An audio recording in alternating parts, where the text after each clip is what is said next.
So when we say custom functions, we come across a couple of other topics, which is like how to create a function, how to create or alter procedures, and then we have triggers.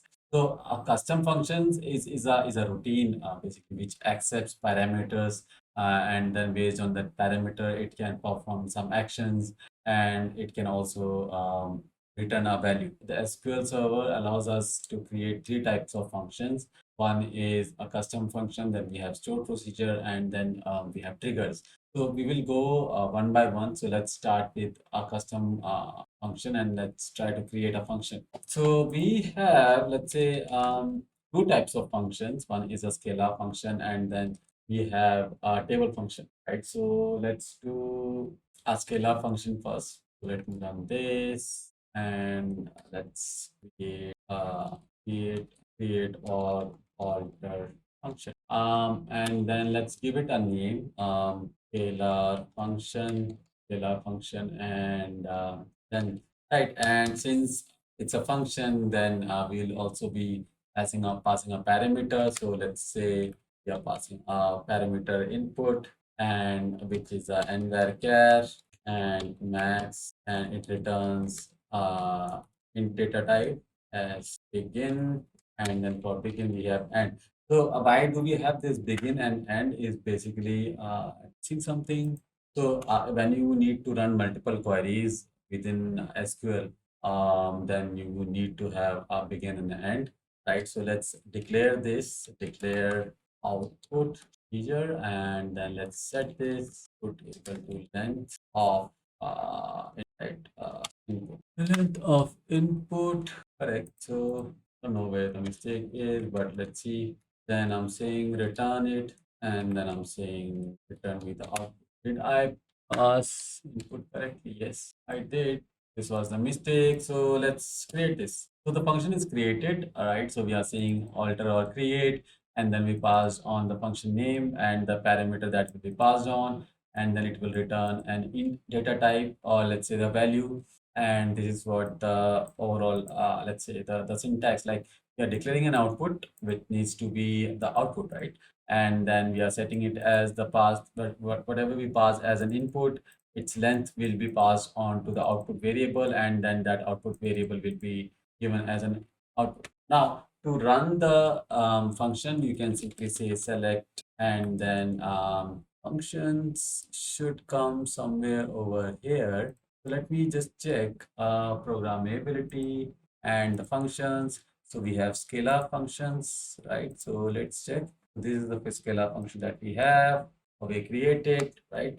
And then let's say, what did I pass? The data scientist. Yes. Now this should run basically. Let's see. Yeah. So we have 18 number of characters in the data scientist string, right? So if you could see, it's also there as a scalar valued function, right? So this is how you create a function which is more of a scalar function, a scalar function.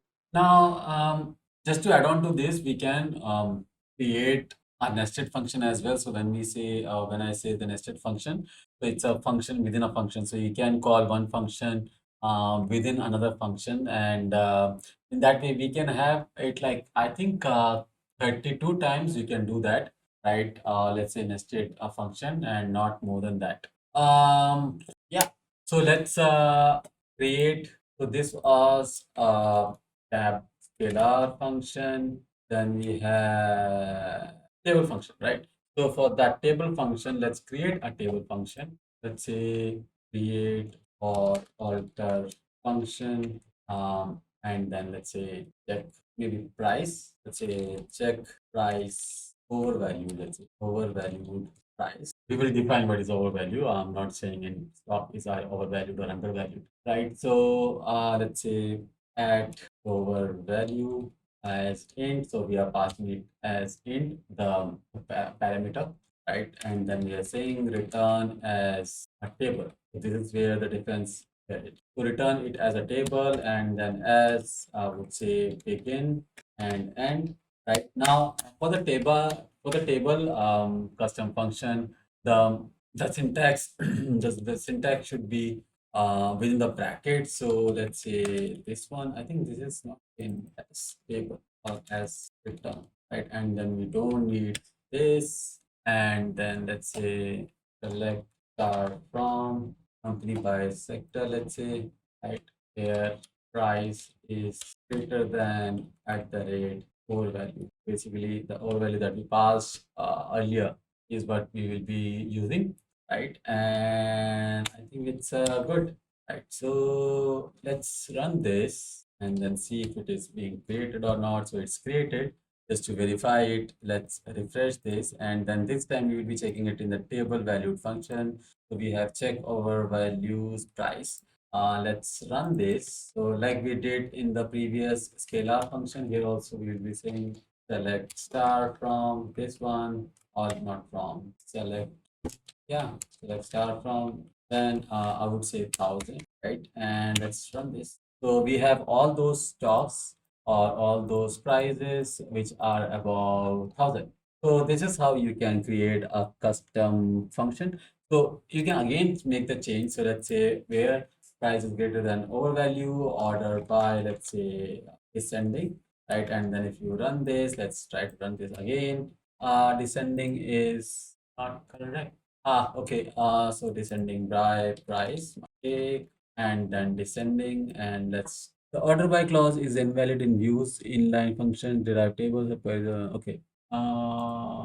Okay. So maybe we cannot use the order by over here. So what we can do, we can say this one. So this is how it can be. Now, like we discussed, the other way to create a custom function in SQL Server is to create a store procedure.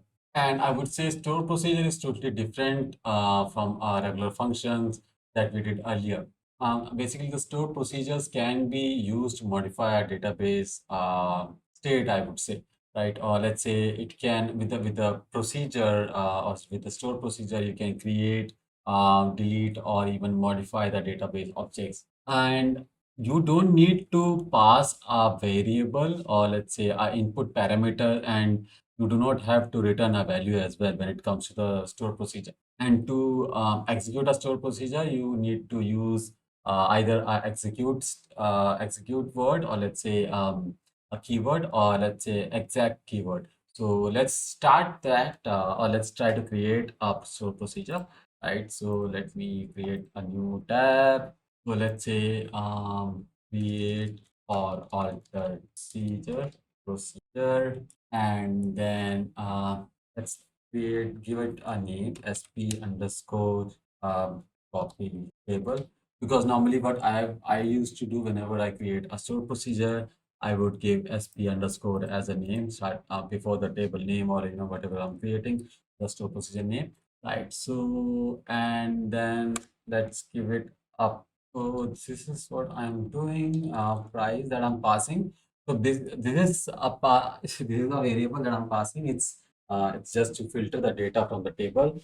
So what I will be doing, I'm creating a new table in the database, and then I will insert the data from the existing table to this new table after dropping the table if it already exists. Right. So let's do that int, and then let's let's do this by begin try, because that's in try. And I would say let's drop the table, if it exists, or let's not drop the table if it exists, but just simply drop the table, right? So let me create this table, or drop this table underscore back. So this table will be dropped, and let's say and try, and then let's catch if this gives an error, because this will give you an error if this table don't exist, right? So for that, let's begin the catch, and then let's print this if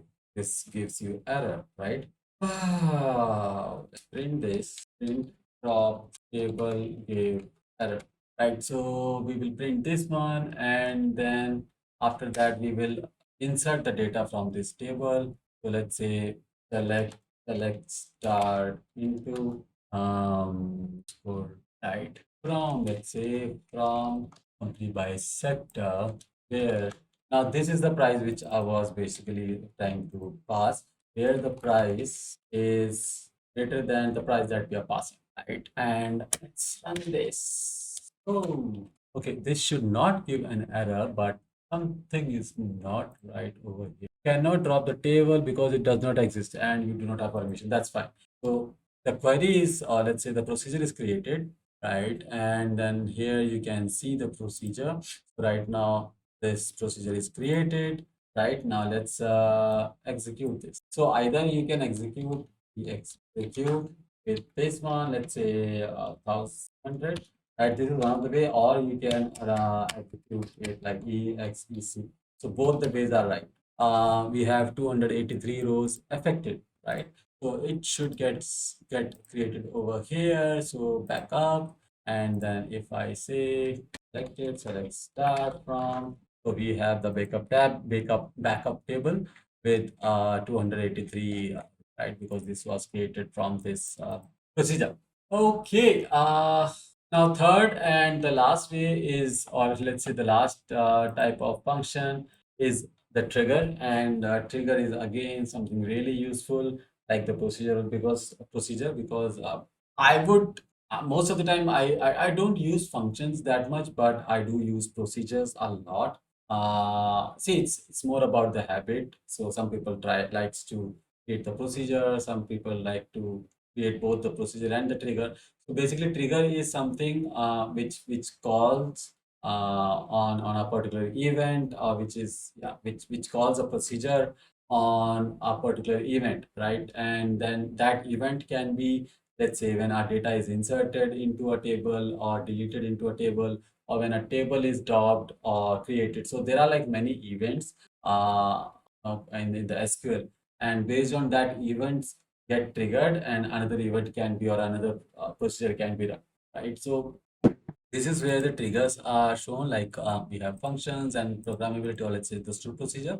So this is where the triggers can be seen. So let's create a trigger then, right? This trigger will be created when we drop a table.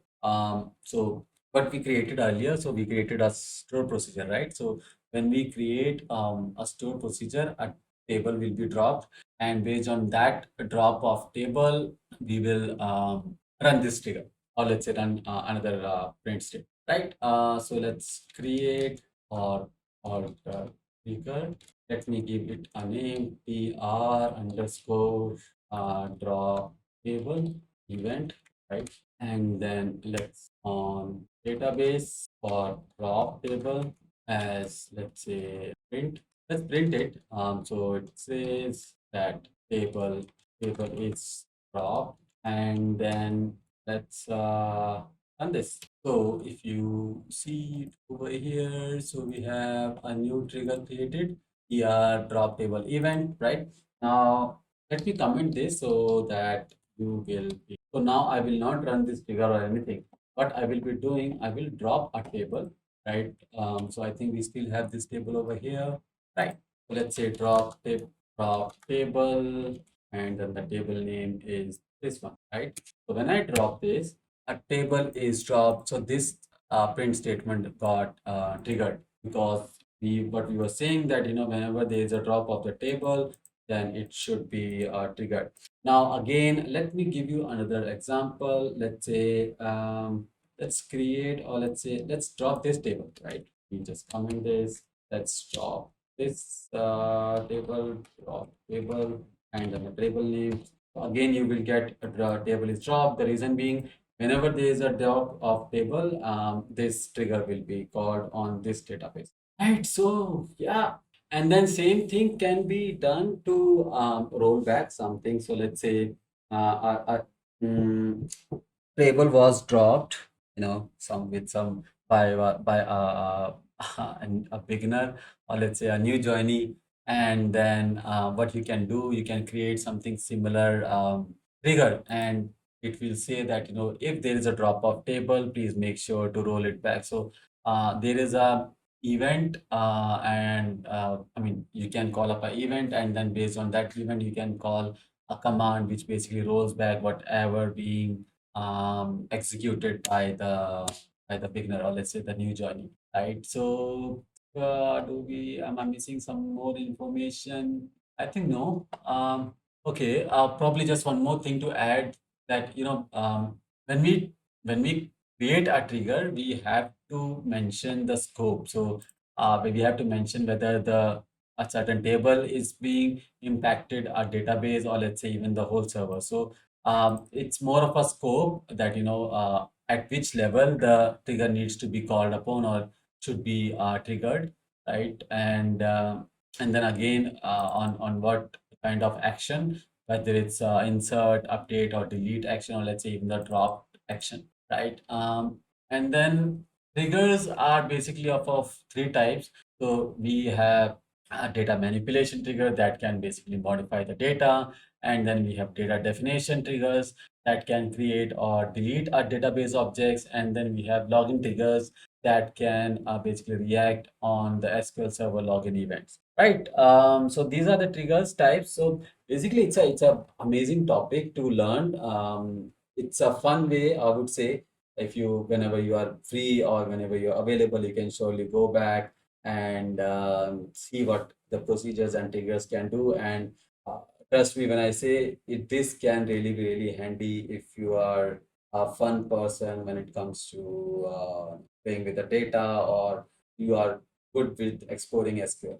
Right. So thank you so much. Have a great day. Please make sure to like, share, and subscribe if you like this video. And I'm pretty much sure you must have liked this video because this is a great topic to learn.